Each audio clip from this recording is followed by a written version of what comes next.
Welcome back my dear students to our second class on nationalism in India।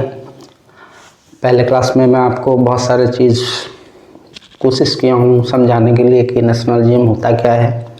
अब हम आते हैं भारत की सेक्शन में, जो उसमें भी थोड़ा बोला हूँ उसके बारे में। तो जैसे कि आपकी जो किताब में दिया हुआ है बुक में कि नेशनलिज्म यूरोप में शुरू हुआ, उसकी जो आग बोल सकते हैं, सुनामी बोल सकते हैं या फीवर है, वो जब यूरोप में फ्रेंच रिवॉल्यूशन के साथ ही शुरू हो गया और उसके बाद धीरे धीरे करके वो पूरी की पूरी यूरोप को अपने आगोश में यानी अपने कब्जे में ले लिया। उसकी असर पूरी यूरोप में दिखाई दिया। फिर यूरोप से जब यूरोप के अंदर मॉडर्न नेशन स्टेट्स बन गए और वही कंट्रीज सब आपस में भिड़े अब कि दुनिया में कौन राज करेगा। उसमें तो आप जानते ही हैं ब्रिटिशर जो सबसे ताकतवर थे, तो वो दुनिया भर में अपना एम्पायर यानी साम्राज्य फैला दिया। भारत को भी उन्होंने अपने कब्जे में ले लिया। वो तो यहाँ आके आप हमको सब लूटे और अपना ज़िंदगी को बेहतर बना रहे थे, हमको लूट के। लेकिन ये जो यूरोप में जो सुनामी का नाम है जिसका नेशनलिज्म हम बोल रहे हैं, वो जब वहाँ से भी निकला तो वो बाकी कॉन्टिनेंट्स में भी पहुँचे, including our continent called Asia. तो एशिया में भारत तो है ही, आप जानते हैं, और भारत में अंग्रेज़ लोग हैं। तो हम भारत के जो लोग हैं वो अभी अंग्रेज़ों को भी भगाने की कोशिश कर रहे थे, इसीलिए वो भी इस नेशनलिज्म का जो फेवर है या जो एनर्जी है या जो आप सुनामी बोलिए या आग बोलिए, उससे हम लोग भी प्रभावित हुए। यानी in other words people in India now started to talk about nationalism, and with the help of nationalism they wanted to make India into a modern nation यानी modern country। और इसी वजह से वो भी अपने आप को डिस्कवर करना चालू कर दिए। मैं पहले भी वो बोल चुका हूँ कि वो अंग्रेज़ लोग जो हमको लूटे, सभी लोगों को, चाहे वो ट्राइबल्स हों, पिछले क्लासेस में भी आप लोगों ने पढ़ा होगा कि ट्राइबल्स लोगों को जंगल से एकदम बेदखल कर दिया, जो कि उनके लिए स्वर्ग हुआ करता था, अपना घर हुआ करता था। तो वो प्रभावित थे, वो दुखी थे अंग्रेज़ों से, वो गुस्से में थे लाल पीला होके। सिमिलरली जो हमारे पीजेंट्स हैं, मैंने जो कंट्री साइड में रूरल इंडिया में जो पीजेंट्स है वो भी उसमें काफ़ी दुखी थे, वो भी गुस्से में लाल पीला थे। और ऐसे हर वो जो पुराने राजा जनरल लोग थे, नवाब थे, वो प्रभावित थे। ऐसे हर वो वर्ग इंडिया में यानी सोशल ग्रुप्स, वो सारे के सारे they were all affected by this colonial rule यानी ब्रिटिशर्स। तो इसी वजह से हमारे देश में भी लोग अब नेशनलिज्म की बातें करने लगे और उसकी जो सोच है वो सोच अपने अंदर भी डेवलप करने लगे और अपने आप को रीडिस्कवर करने लगे कि हम कौन हैं और वो कौन है। वही जो मैं आपको बोला था, इन ग्रुप आउट ग्रुप का फीलिंग उनके अंदर डेवलप करना चालू हुआ। तो इस वजह से अब वो इकट्ठा होने लगे वो। पर इस जैसे कि आपकी किताब में दिया हुआ है, ये जो भारत के अंदर ये जो कॉन्शसनेस है, ये जो चेतना है, ये जो एहसास है कि हम अलग हैं, वो अलग हैं और हम सब एक सूत्र में बंधा हुए हैं, मतलब कलेक्टिव बिलोंगिंगनेस जिसको, और अपने आप की आइडेंटिटी बनाने के बाद वो दूसरों के साथ भी अपना आइडेंटिटी को जोड़े और देखे कि there is so much common in them. और इसी वजह से they started to feel part of a larger group जिसको हम कलेक्टिव बिलोंगिंगनेस या कलेक्टिव बिलोंगिंग बोलते हैं। तो उसके अंदर भी वो अपने आप को ढूंढ पाए, जिस वजह से वो अब फ्यूज, जैसे कि मैं बोला था पहले भी, यानी जोड़ने लगे और उनके अंदर यूनिटी डेवलप करने लगा। और इसी यूनिटी के चलते वो आगे भी बढ़े। और लेकिन इसमें ये, जैसे कि आपकी किताब में ये भी समझाया गया है या बोला गया है कि अंग्रेज़ लोग इनडिस्क्रिमिनेटली यानी अंधाधुंध तरीके से तो लूट ही रहे थे और उससे हर वो श्रेणी यानी वर्ग यानी क्लास या ग्रुप काफ़ी मात्रा में प्रभावित था।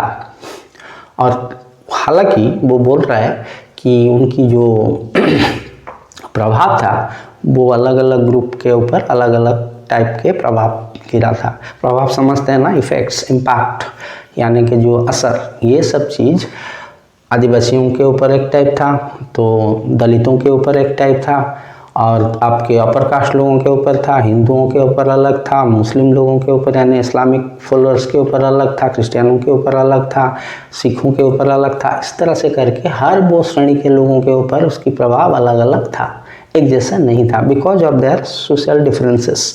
यानी हमारे देश में ही जो अलग अलग ग्रुप्स थे उनके अंदर भी काफ़ी डिफरेंसेस थे, इसी वजह से प्रभाव भी अलग अलग हुआ, डिफरेंटली हुआ।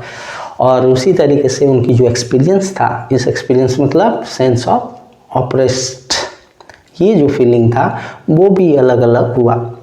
और साथ में ये लोगों की जो सोच था, जब वो नेशनलिज्म से प्रभावित हुए और अंग्रेज़ों के बाहर निकालने की सोचे, तो अपने हिसाब से भी वो फ्रीडम को इंटरप्रेट कर रहे थे यानी समझ रहे थे, और उसी के तहत वो आगे भी बढ़ रहे थे।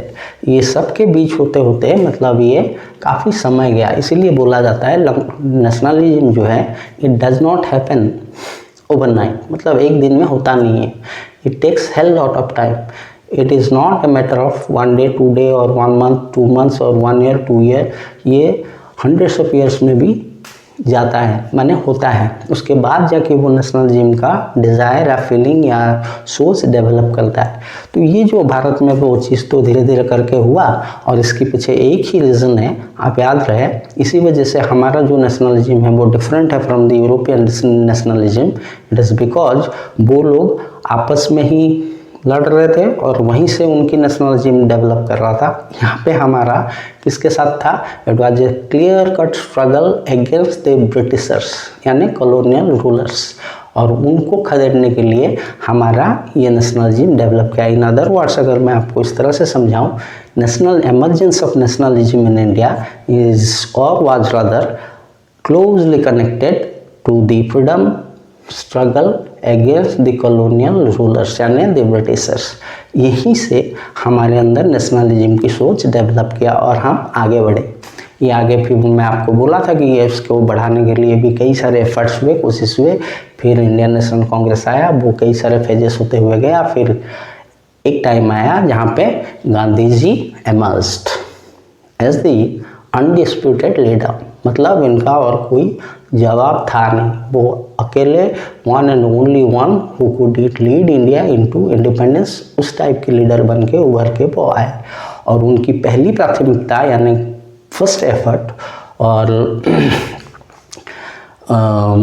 कोशिश मतलब यही था कि वो ये भी जानते थे कि भारत में अगर हमको अंग्रेज़ों के खिलाफ लड़ाई करना है तो what we have to do is to unite the people together and to bind them together in one thread, मतलब एक ही धागे में उनको बांध के रखना है। बांध के रखना नहीं है, बांधना पड़ेगा थ्रू वैरायटी ऑफ मेथड्स, जिसके तहत वो आपस में जोड़ के रहेंगे और एक मास डेवलप करेगा, मतलब बहुत बड़ी तादाद यानी संख्या में लोग डेवलप करेंगे जो कि अंग्रेज़ों के खिलाफ लड़ाई कर पाएंगे। Are you clear this much?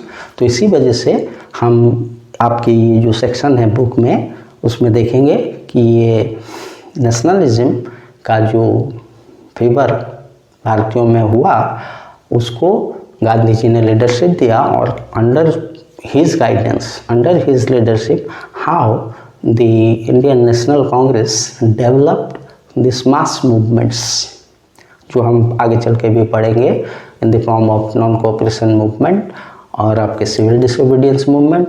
हालांकि अनफॉर्चुनेटली गांधी जी का और एक जो बड़ा वाला मूवमेंट है क्विट इंडिया मूवमेंट, उसके बारे में आपके किताब में नहीं है, इसलिए फॉरगेट अबाउट दैट। आप ये दो चीज़ों के बारे में पढ़ेंगे जो कि गांधी जी ही केवल उसको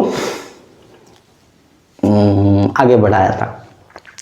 M I clear this much? और हार्ड हो रहा है, आपको लग रहा है कि ये हार्ड है, तो अगर आपको हार्ड भी लग रहा होगा तो आप कमेंट सेक्शन में उसको लिखिए, तो मैं उसको और एलाबोरेट या और अच्छे से समझाने की कोशिश करूँगा। तो ये चीज़ मैं तो इतना बोल दिया। हाँ, जो ये जो अंडर गाइड माने the leadership of Mahatma Gandhi ये चीज़ होने वाला था वो तो होगा ही 1920 में नॉन कोऑपरेशन मूवमेंट के तौर पे, लेकिन उससे पहले ये जो दो फेजेस में था, मॉडरेट फेज और एक्सट्रीमिस्ट फेज, मैंने 1885 से लेकर 1905 फिर 1905 से लेकर 1920, इस बीच तक महात्मा गांधी जो थे वो तो आप जानते ही हैं कि वो साउथ अफ्रीका गए थे अपने काम में, तो वहाँ पे वो रहते थे लेकिन वहाँ पे भी उनको काफ़ी लड़ना पड़ा। और इस बीच वो हमारा विश्व युद्ध वगैरह भी शुरू हुआ 1914 में। आपको पता होगा फर्स्ट वर्ल्ड वॉर स्टार्टेड।